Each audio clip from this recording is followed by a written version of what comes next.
코로나 앞에서 갈등하는 당신은 누구십니까?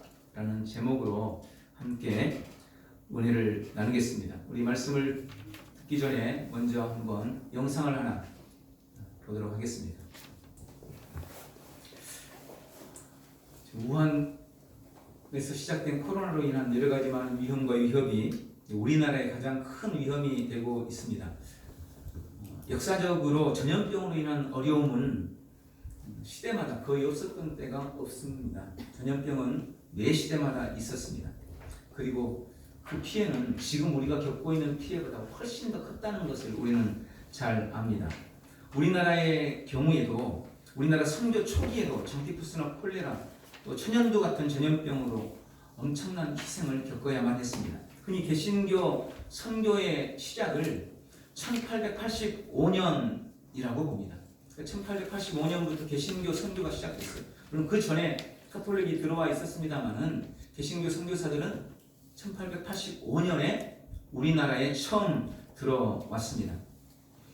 그런데 그로부터 1년 후 1886년에 우리나라에 콜레라가 발생하게 됩니다. 그리고 한국 전역이 콜레라 전염병으로 인해 몸살을 앓습니다. 이때 이 콜레라로 인해서 한 해 동안 서울에서 죽은 사망자만 6천 명에 달했습니다. 1890년도 통계에 보면 이때 이 콜레라가 전 세계적으로 유행이 됐는데 동아시아에서 아시아 전역에서만 이 콜레라로 죽은 사람의 숫자가 무려 8만 명 이상이었다고 보고되어 있습니다. 또 그로부터 약 10년 후인 1895년에 다시 콜레라가 우리나라에 돌게 됩니다. 이 당시는 서울에서 약 5천 명의 사망자가 생겼습니다. 이때 당시 선교를 위해서 입국했던 미국 선교사들 중에 스크랜턴이라는 분은 콜레라 창궐 당시에 한국인들 수백 명을 살렸다는 그런 기록이 있습니다. 개인 위생 개념도 없이 콜레라 이것은 귀신의 짓이다 이렇게 해서 정치고 구타기에 바빴던 때에 선교사들과 소수의 그리스도인들은 전염병의 원인이 귀신이 아니라 세균에 의한 거다 라고 하면서 개인 위생 청결을 가르치고 전염병 방지와 치료에 주도적인 역할을 감당했다는 것이 한국사의 한 기록입니다. 세계적으로도 전염병의 시대가 참 많았습니다. 특히 주후 165년, 그러니까 예수님 이후에 165년이니까 상당히 오래된 때죠. 165년부터 180년까지 약 15년간 로마 제국에서 전염병이 창궐했습니다. 시리아에서 전쟁을 하고 돌아왔던 로마의 군인들에 의해서 시작된 천연두로 15년간 로마 제국에서만 무려 500만 명이 죽었습니다.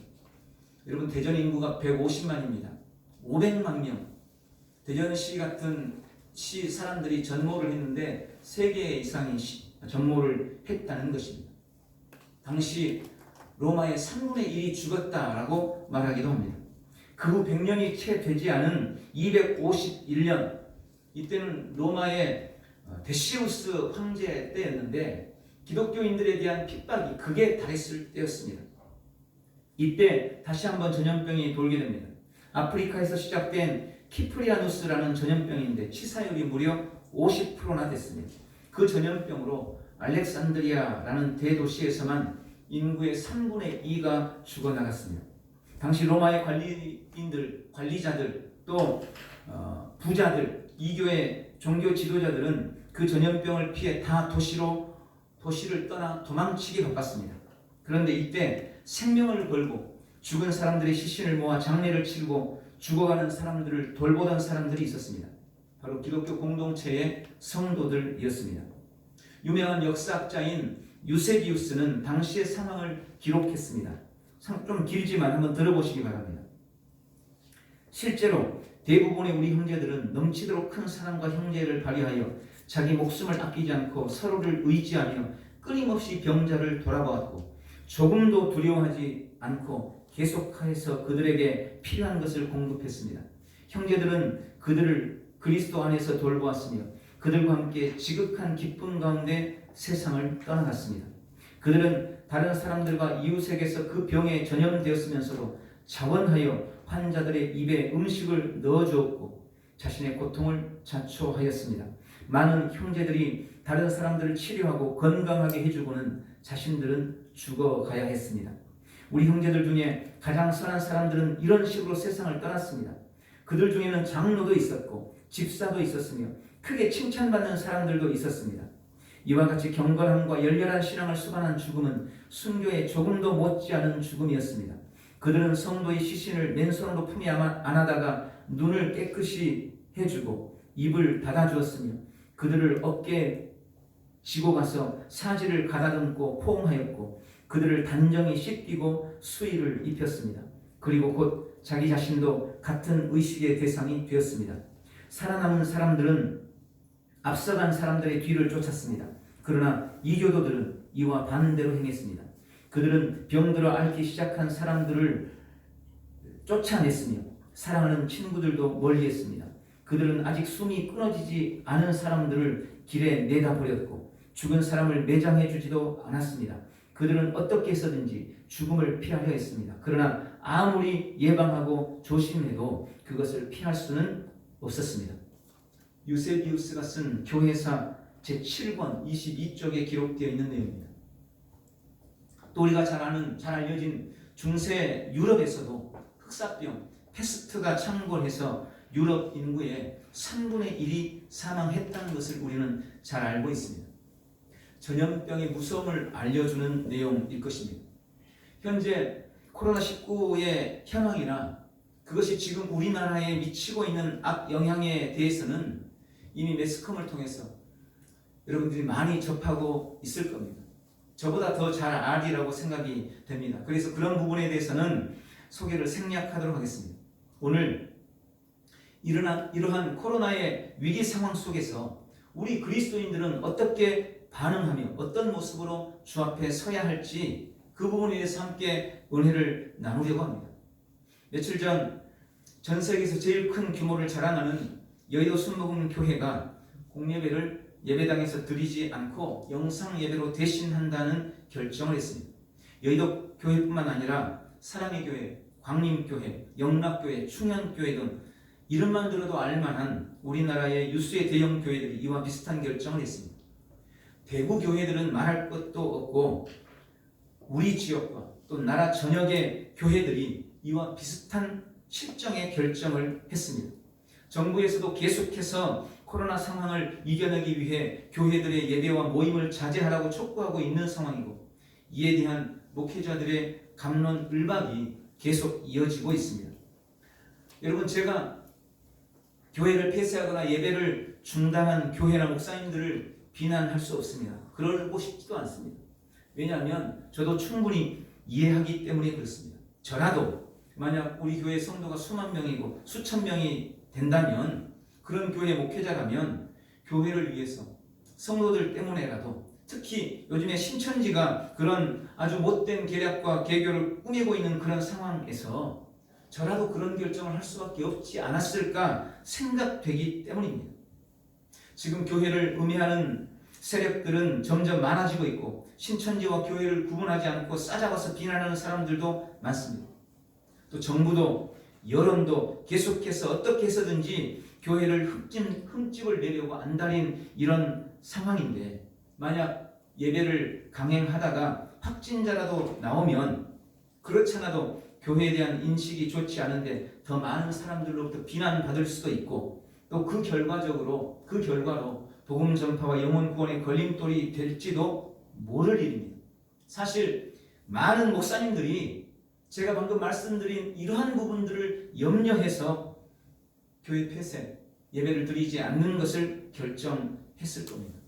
저도 잘 알고 있습니다.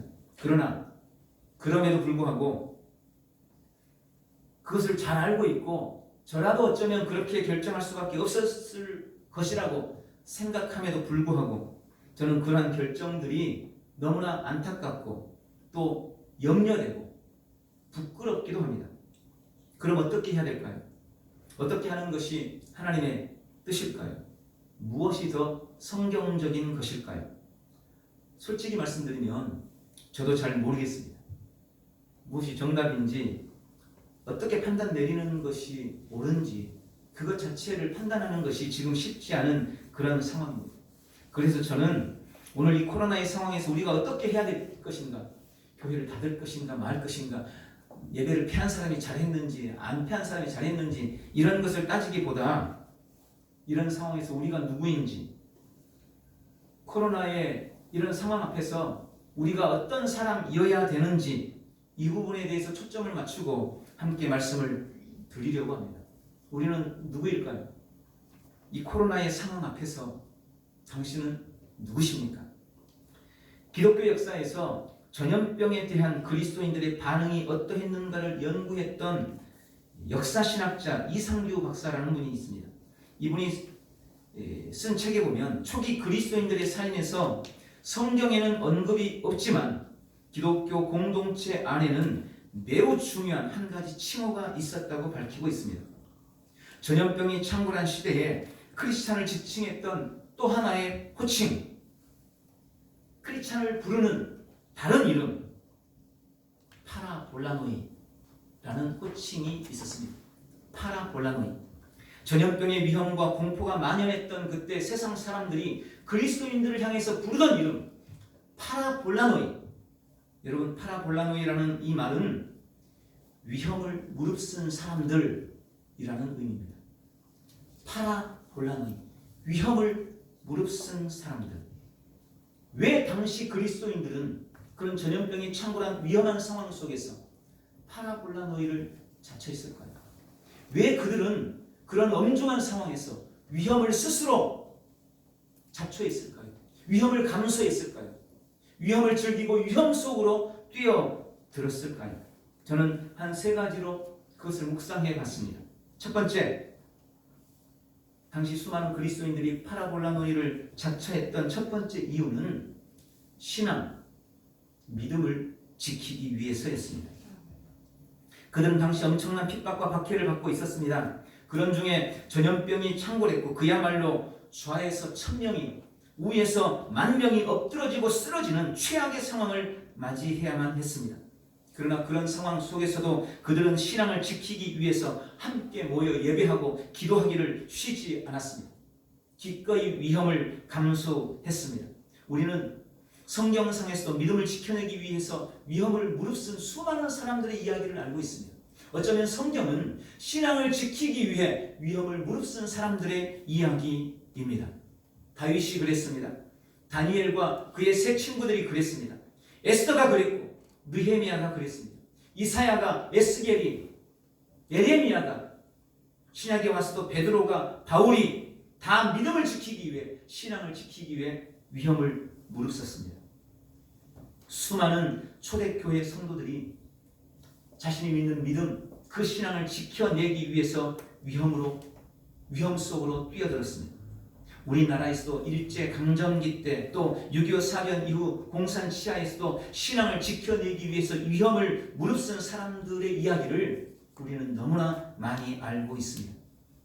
그들은 위험을 피해 도망치지 않았습니다. 위험과 고난과 질병과 기꺼이 맞서 싸웠습니다. 생명을 바쳤습니다. 그래서 믿음을 지켜낸 겁니다. 그렇게 믿음이 지금 우리에게까지 전수된 것입니다. 그들이 위험 앞에 굴복하고 말았더라면 믿음은 우리에게까지 내려오지 못했을 것입니다. 여러분, 지금 세상이 우리에게 요구하고 있는 것이 뭡니까? 지금 정부가 교회에게 요구하는 것이 뭡니까?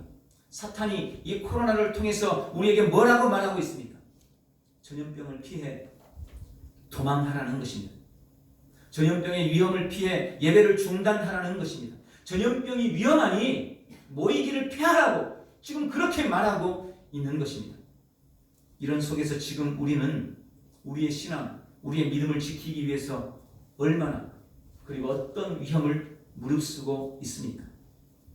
여러분, 언제부터 한국 교회가 예배를 이렇게 쉽게 생각했습니까? 한국 교회 사상 이렇게 쉽게 예배를 생각했던 적은 단 한 번도 없었습니다. 목숨 걸고 지켜왔던 예배입니다. 우리 신앙의 마지노선이요, 결코 빼앗길 수 없는 신앙의 최후 보루입니다. 절대 타협해서는 안 되는, 그 무엇으로도 대신할 수 없는 최고의 가치, 가장 숭고한 신앙의 정수가 바로 예배입니다. 며칠 전 신문에서 어느 교회 원로 목사님이 탄식어린 글을 썼던 것을 제가 읽었어요. 그분의 그 목소리가 귀에 들리는 것 같습니다. 그렇게 기록했습니다. 지난 63년간 단 한 주도 빠짐없이 지켜왔던 우리 교회 예배가 코로나 앞에서 이렇게 쉽게 무너지다니. 여러분, 이것이 단지 이 원로 목사님만의 탄식이겠습니까? 혹시 이것이 이 시대를 바라보는, 우리 한국교회를 바라보는 주님의 탄식은 아닐까요? 물론 우리는 그렇게 항변해 볼 수 있습니다. 목사님, 지금 사태가 이렇게 심각하잖아요. 오히려 교회가 앞장서서 더 조심해야죠. 조심해서 나쁠 건 없잖아요. 네, 조심해야 됩니다. 조심해서 나쁠 것 없는 거 맞습니다. 그러나 그 조심을 예배를 폐하면서까지 해야 한다면 우리가 세상 사람들과 다를 바가 어디 있습니까? 핍박자 앞에서, 극심한 전염병 앞에서 위험을 무릅쓰고 믿음을 지켰던, 예배를 고수하기 위해서 목숨을 걸었던 그들에게 우리가 부끄럽지 않겠습니까? 신앙을 위해 목숨을 걸었던 파라볼라노이, 우리가 그들을 따르고 있다면, 우리가 그들을 따르는 그리스도인이 맞다면 코로나가 지나갈 때까지 피해 있어야지 할 것이 아니라 감염이 되는 한이 있더라도 예배는 멈출 수 없어! 라고 말하는 것이 맞지 않겠습니까?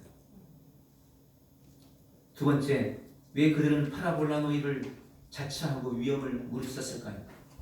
사명을 감당하기 위해서였습니다.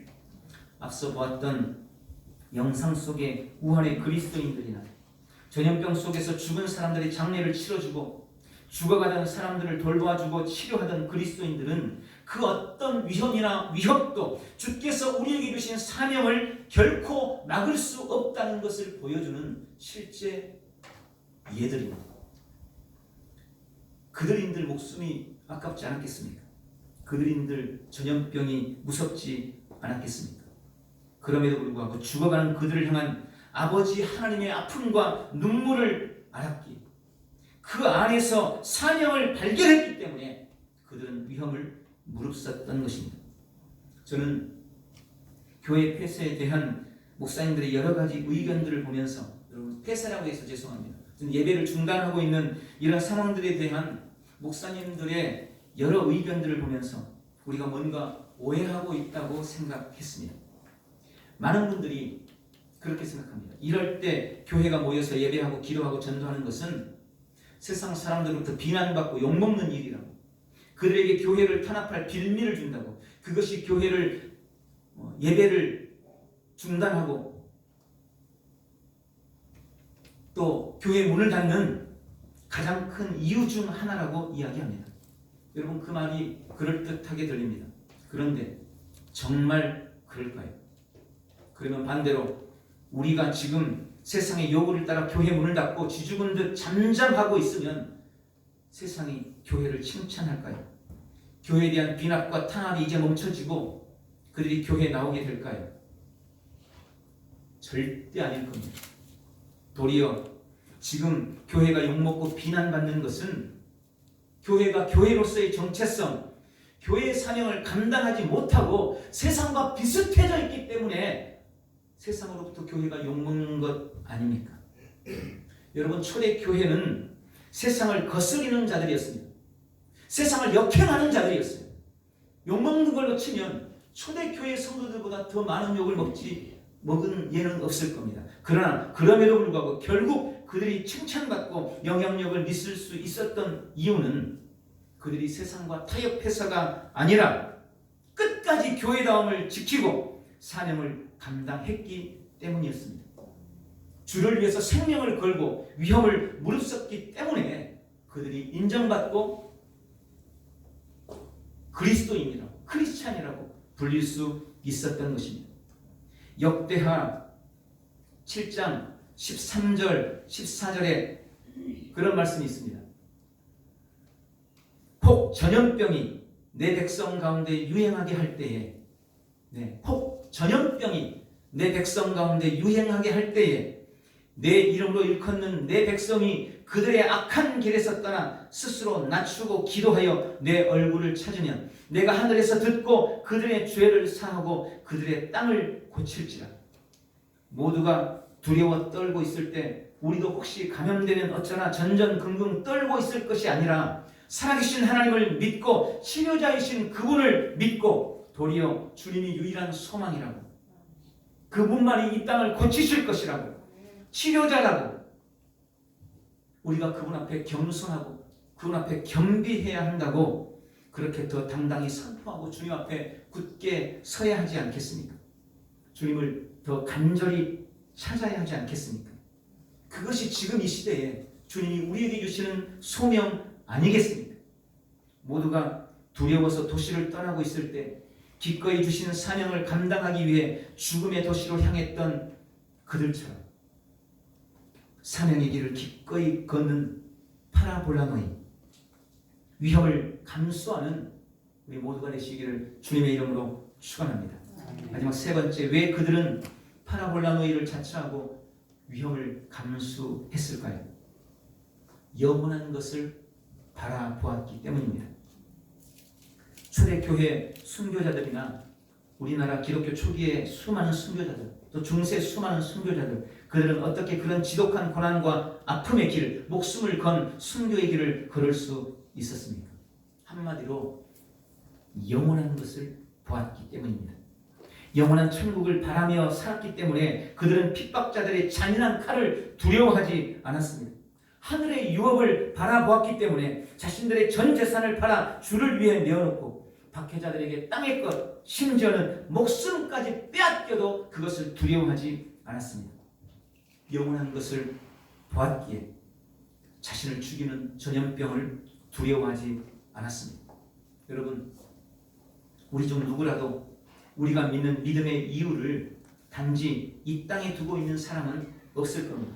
누구라도 왜 묻느냐고, 왜 교회에 다니냐고 묻는다면 아마 그럴 거예요. 영원한 천국 때문에, 영원한 천국을 바라보고 영생을 향해서 이 생의 삶보다는 내 생의 삶을 위해서 믿는다고 말할 것입니다. 맞는 말입니다.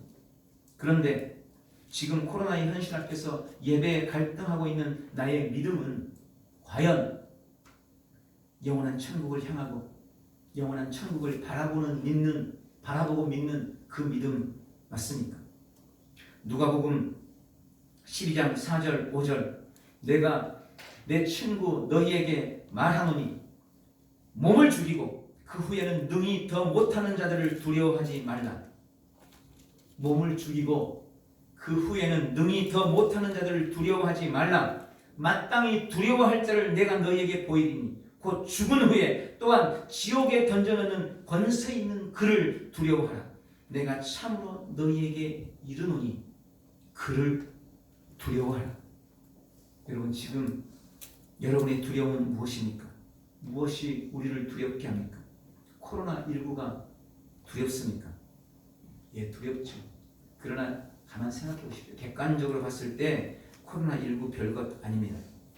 치사율 10%였던 사스, 치사율 40%였던 메르스, 그런데 코로나는요 치사율 2%예요. 우리는 사스도 메르스도 다 이겨냈습니다. 그 별거 아니에요. 현대의학으로 어쩌면 우리 몸의 면역력만으로도 충분히 이겨낼 수 있는 정도의 질병입니다. 너무 두려워하지 마세요. 감염되어 받을 비난과 조롱을 두려워합니까? 어쩌면 이게 아마 가장 큰 두려움일 겁니다. 그럴 수 있어요. 만약 확진자가 된다면 내가 가는 곳 동선 다 밝혀야 됩니다. 내가 가는 곳마다 문 닫아야 돼요. 그래서 사람들에게 민폐가 됩니다. 주변의 사람들로부터 격리되어야 되고 따가운 시선을 받을 수 있습니다. 그래서 그것이 두려울만 합니다. 여러분, 지금 예배를 강행하는 교회들에 대한 온갖 비난과 비방이 인터넷에 계속 올라옵니다. 여러분 혹시 그거 보셨나요? 사람들이 그렇게 말합니다. 아니, 하나님이 한두 주 예배 안 드린다고 지옥 보낸다더냐. 한두 주 예배 안 드린다고 지옥 보내지 않아요. 압니다, 우리도. 아니, 천주교는 잠만 문 닫더니 교회가 뭔 별거라고 문 안 닫냐? 지역사회 위험하게 만드는 게 신천지하고 뭐가 다르냐? 예배 안 드리면 헌금 못 걷어서 그런 거 아니냐? 목사 배불리려다 니네 가지고 다 죽인다. 별별 소리들이 다 올라옵니다.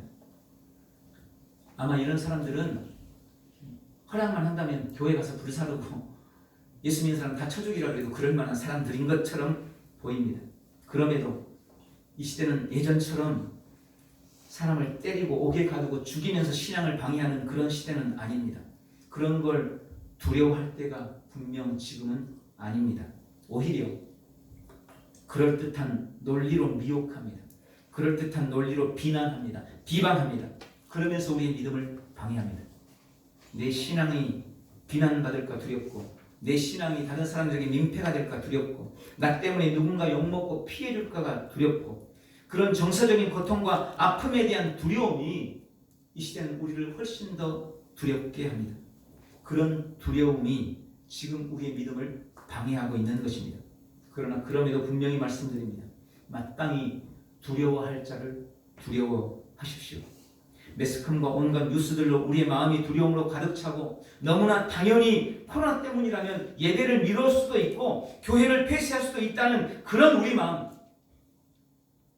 그런 우리 생각, 그런 우리의 불신앙을 두려워하고 안타까워하고 또 그런 우리를 지금도 시퍼렇게 살아서 지켜보고 계시는 하나님을 우리는 두려워해야 합니다.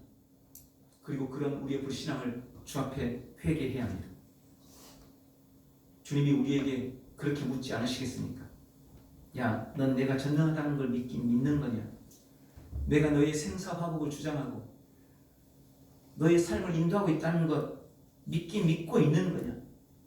내가 치료자라는 건 아냐? 매일 그렇게 고백하면서 왜 믿음이 그 모양이냐? 너 진짜 믿음이 있긴 있는 거냐? 너 날 위해 죽겠다고 하지 않았냐? 넌 내가 두렵냐? 코로나가 두렵냐? 넌 내가 두렵냐? 네 믿음을 비난하는 사람들이 두렵냐? 주님이 그렇게 묻지 않으시겠어요? 오늘 보면 누가복음 18장 8절의 말씀 속에서 우리를 바라보시는 주님의 아픔과 탄식이 뼈저리게 느껴집니다. 그러나 인자가 올 때에 세상에서 믿음을 보겠느냐? 여러분 다 믿음이 있다고 큰 소리 치지 않았습니까? 어떤 상황에서는 믿음을 배신하지 않겠다고, 죽어도 신앙을 떠나지 않을 거라고, 나는 순교할 각오도 돼 있다고 그렇게 말하지 않았습니까? 그런데 이 코로나의 상황 앞에서 지금 우리가 취하고 있는 태도는 도대체 뭡니까? 그러니 주님이 인자가 올 때 세상에서 믿음을 보겠느냐 안타까워하시는 것 아니겠습니까? 말씀을 맺습니다. 지금 우리는 이 코로나 사태로 심각한 신앙의 도전을 받고 있습니다. 지금 주님이 우리의 믿음을 달아보시는 것 같습니다. 100번 이해해서 공공의 이익을 위해 한두 주 예배 양보했다 치더라도 그럼 만약에 이 사태가 계속 심각해지고 점점 코로나가 심해지면 그때는 어떻게 할 겁니까? 전염병이 다 지나갈 때까지 계속해서 예배를 또 미루고 확진자가 더 이상 없어지고 다 완치될 때까지 교회 문 닫고 있어야 할 것입니까? 그렇게 할 겁니까?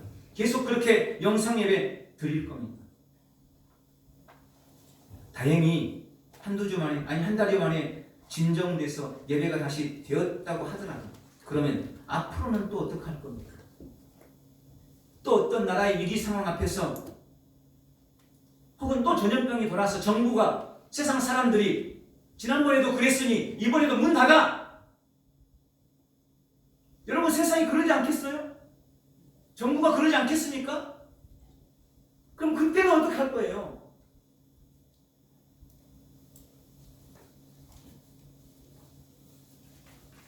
전염병 앞에서 이렇게 쉽게 예배를 포기하고 양보해버리는 교회를 보면서 세상은 뭐라고 하겠습니까? 잘했다.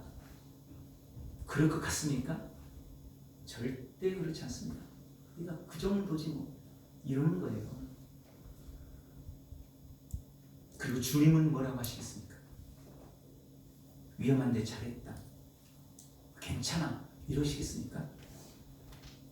한낱 계집종 앞에서 자신을 부인하던 베드로를 보듯이 그렇게 주님이 우리를 안타깝게, 우리를 그렇게 민망하게 보지 않으시겠습니까?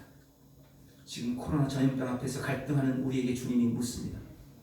코로나 때문에 두려워하는 너는 진짜 누구냐?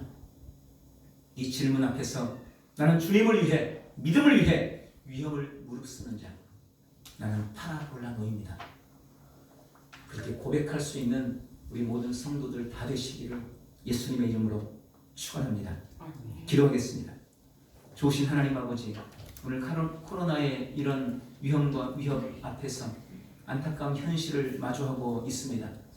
주님이 우리의 신앙을 바라보시고 있는 이때에 오늘 편 말씀을 통해서 믿음의 선진들이 걸었던 그 파라볼라노의 길, 위험을 무릅쓴 자의 그 길, 우리가 그 길을 기꺼이 걷기로 결단하고 결심합니다.